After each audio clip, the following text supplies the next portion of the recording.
In this English lesson, I wanted to help you learn the English phrase, stick out like a sore thumb. Now, this is my thumb, and to stick out like a sore thumb doesn't really have anything to do with thumbs. It has to do with things like this orange vest I'm wearing, or dressing in a way that's different than other people.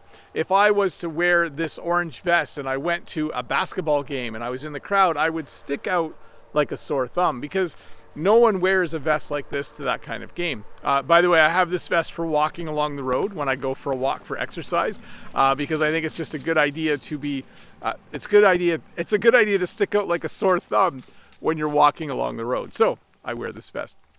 The other phrase I wanted to teach you today is the phrase stick with, and in particular to stick with someone. Jen and I decided long ago when we got married that we were going to stick with each other.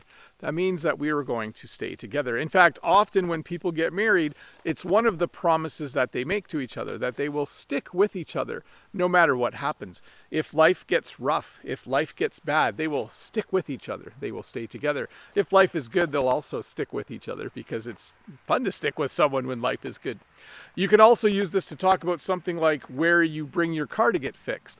I brought my car to a mechanic years ago and I liked him, so I'm going to stick with him as my mechanic. I'm not going to take my car somewhere else. So to review, when you stick out like a sore thumb, it simply means to be different than all of the other people around you. If I wore this vest to school as a teacher, I would stick out like a sore thumb. And to stick with someone simply means to stay with them, to not leave them. I forgot the comment in the house. I'm going to run in and grab it. I'll be right back. Okay, I got it. This comment is from Abdul Rahman, and it says, "You speak quickly, teacher. Slow down, please." And my response, you can always try slowing the video down a bit.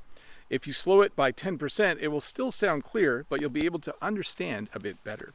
So I do sometimes get comments from viewers that they would like me to speak more slowly. And I think one of the things that I usually say, which you just heard me say, is that if you slow down the video in the YouTube player, if you slow it down to 90% or 85%, it still sounds the same, but it's a little bit easier to understand.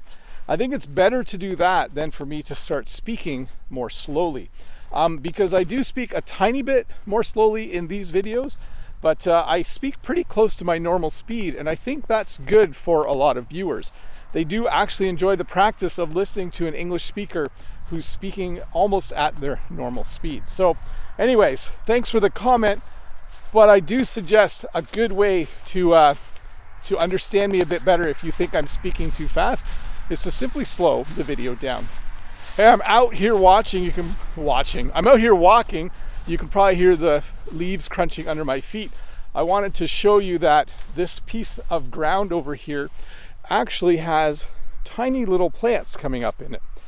I showed this to you a few weeks ago. I'm not sure if you'll be able to see this, but we put in what's called winter wheat.